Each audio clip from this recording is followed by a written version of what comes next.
सही जानकारी पाने के लिए वीडियो को आखिर तक देखें और हमारी मदद करने के लिए कृपया सब्सक्राइब करें। क्या कभी सोचा है कि एक बहुत ही आम सा दिखने वाला खाना दुनिया भर में हार्ट अटैक और स्ट्रोक की सबसे बड़ी वजहों में से एक हो सकता है? और हैरानी की बात तो यह है कि हम में से ज्यादातर लोग इससे लगभग रोज खाते हैं। तो चलिए आज इसी छुपे हुए दुश्मन का पर्दाफाश करते हैं जो हमारी सेहत को अंदर ही अंदर खोखला कर रहा है। 84%। ये कोई छोटा मोटा नंबर नहीं है। दुनिया भर में 84% लोग इस चीज को रोज खा रहे हैं और उन्हें शायद इसका अंदाजा भी नहीं है। यही एक बड़ी वजह है कि अब दिल की बीमारियां सिर्फ बड़े बूढ़ों की बात नहीं रह गई हैं, बल्कि कम उम्र के लोगों को भी अपनी चपेट में ले रही हैं। ये बात मुझे अपने खुद के अनुभव से समझ आई। मैं काम के सिलसिले में बहुत ट्रैवल करता था और होटलों में रोज सुबह वही नाश्ता करता था जिसे हेल्दी माना जाता है। लेकिन कुछ साल बाद जब मैंने अपने टेस्ट करवाए तो मैं हैरान रह गया। पता चला कि मेरी आर्टरीज में प्लैक जमा हो रहा है। तब मुझे एहसास हुआ कि जिसे मैं अपनी सेहत का दोस्त समझ रहा था, असल में वही मेरा सबसे बड़ा दुश्मन निकला। तो आज के इस सफर में हम क्या क्या देखने वाले हैं? सबसे पहले हम नाश्ते में छिपे उस खतरे को पहचानेंगे। फिर समझेंगे कि यह मामला सिर्फ कोलेस्ट्रॉल से कहीं ज्यादा बड़ा है। हम दिल के असली गुनहगारों को बेनकाब करेंगे, विज्ञापनों के जाल को समझेंगे और आखिर में एक बहुत ही आसान 5-1 का सुनहरा नियम सीखेंगे जो सेहत को बेहतर बनाने में मदद कर सकता है। तो चलिए सबसे पहले और सबसे बेसिक बात से शुरू करते हैं। ये जो हम अक्सर सुनते हैं ना, नसें ब्लॉक हो गईं या क्लॉग्ड आर्टरीज, आखिर इसका असली मतलब होता क्या है? 1 मिनट के लिए सोचिए कि हमारी नसें यानी आर्टरीज घर में लगे पानी के साफ सुथरे पाइप की तरह हैं और ये जो प्लाक है ये उस पाइप के अंदर जमने वाला चिपचिपा गंदा कीचड़ है। ये धीरे धीरे साल दर साल जमता रहता है और पाइप के रास्ते को संकरा यानी छोटा करता जाता है। और असली खतरा यहीं से शुरू होता है। सोचिए, अगर किसी वजह से ये जमा हुआ प्लाक फट जाए तो हमारा शरीर उसे ठीक करने के लिए फौरन वहां खून का एक थक्का यानी क्लॉट बना देता है। अगर वो क्लॉट दिल तक खून ले जाने वाले रास्ते को ब्लॉक कर दे तो होता है हार्ट अटैक, और अगर वही क्लॉट दिमाग में ऐसा करे तो उसे स्ट्रोक कहते हैं। अब ज्यादातर लोग ये सोचते हैं कि इस पूरी कहानी का विलन सिर्फ एक ही है, कोलेस्ट्रॉल। पर क्या ये पूरी सच्चाई है?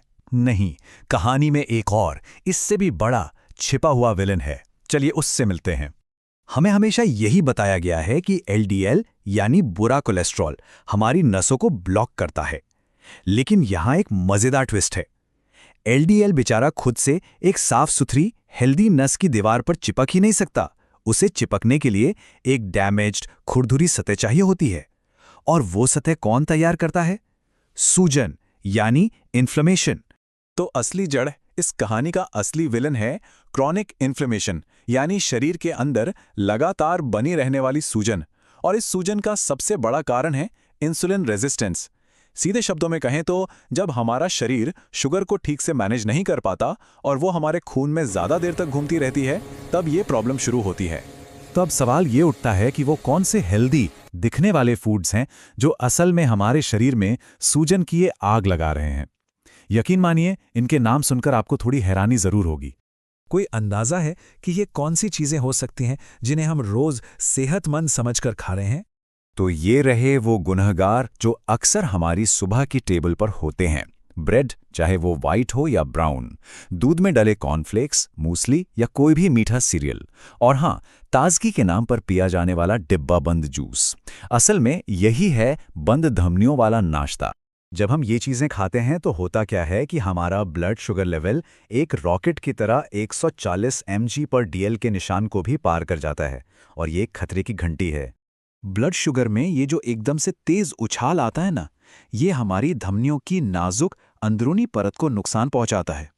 इसे ऐसे समझिए जैसे किसी पाइप के अंदर तेजाब डाल दिया हो, जो धीरे धीरे उसकी दीवारों को जलाकर खुरदुरा बना देता है।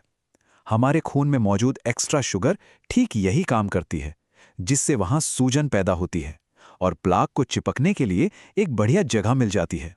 एक साबुत संतरे और उसके पैकेज्ड जूस का फर्क देखिए। जब हम संतरा खाते हैं तो उसके फाइबर की वजह से शुगर धीरे धीरे खून में जाती है, लेकिन जूस में से वो सारा फायदेमंद फाइबर निकाल दिया जाता है। अब वो सिर्फ एक मीठा पानी है जो एक शुगर की बाढ़ की तरह सीधा हमारे सिस्टम में पहुंचता है। तो सवाल यह है कि अगर ये सब इतना ही नुकसानदायक है तो हम इसे अच्छा और हेल्दी क्यों मानते आ रहे हैं? इसका जवाब छिपा है मार्केटिंग और विज्ञापनों के जाल में। बड़ी बड़ी फूड कंपनियां स्मार्ट मार्केटिंग की जादूगर होती हैं।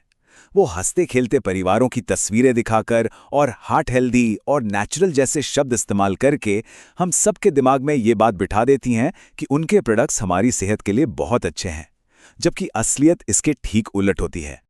और देखिए, असली खतरा यही है।